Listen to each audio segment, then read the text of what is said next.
I wanted to show you how to make an infused oil. There's two methods to doing it. Infused oils are really nice. They make great gifts. You can use them to make skin serums. You can use them to make body scrubs. You can add them to a lip balm. You can make facial serums. I make my body butters with it. So it's one of the oils I use in my massage lotion. So the first method is the cold process. You're gonna need a 32-ounce mason jar. Since this method takes 4 to 6 weeks, you might as well use the biggest jar you can find, because why not, right? This is my calendula oil. I still have 2 more weeks on it. This is going to sit in an indirect light window for about 4 to 6 weeks, like I said.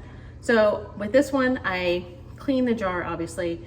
I shove it full of plant material. I pour my organic oil of choice. I like to use this one. I get it from Costco. It's 2 liters. I get it for $10.99. It's a really great deal. So I pour my oil in here, and then I take the back of a wooden spoon and I mash it down to get air bubbles out, but it also compresses the plant material.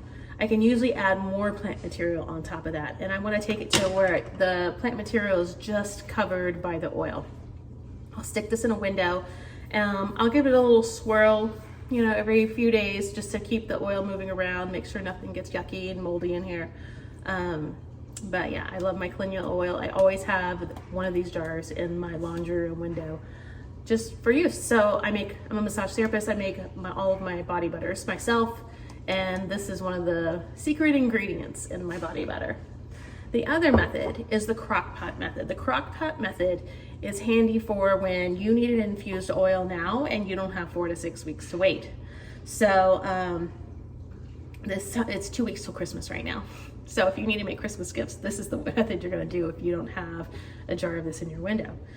So this method, you're gonna take your crock pot, you're gonna fill it, about I wanna say yay high with water. So with this one, I use a pint glass, and I pack it full of my plant material, and then I set it in my crock pot. I want the water just to be right here at the edge. And I have it on the 8-hour setting. I don't want to put it on the 4-hour setting because it's really hot. The 8-hour setting is milder. So I usually have to check back on it a couple times during the day, so I don't do this on a day when I go to work, because the water will start to evaporate. It'll start to come down about here. And so you want to just check on it periodically and just increase the water. Again, I usually bring it to about here. You could probably go into the middle line if you wanted to and were careful and didn't get water inside. So again, pack it full of your plant material, pour your oil in. And this one this is one of my window ones, but you can see I've got some cinnamon sticks in here. So this is one from the crock pot that I'm getting ready to strain. So when your oil is ready with both methods, you're gonna take your handy little strainer and your measuring cup. And sometimes I'll put cheesecloth on there, just if it's a fine product that I don't want to make sure I want to get plant material in, I'll put cheesecloth on. So I'm going to take this pine oil, I'm going to pour it in my strainer. This smells amazing, by the way. It really takes on a pretty, can't really see the greenish hue with this over side lighting.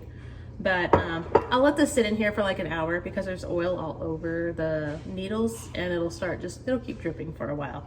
And I want to make sure I get every last drop. I live in South Texas and we don't have pine trees, and I found this recipe for this cold process soap.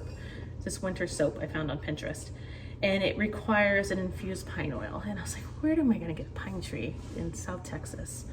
And then I realized Thanksgiving week, oh, pine trees are coming to me. So I went to our Christmas tree store, I picked up some Fraser fir, I took them outside, I hosed them down, I let them dry, and then I cut them in about 1-inch little pieces with some garden shears and filled up mixing bowls. My cat thought it was great because my indoor cat, because he thought I brought the outside in.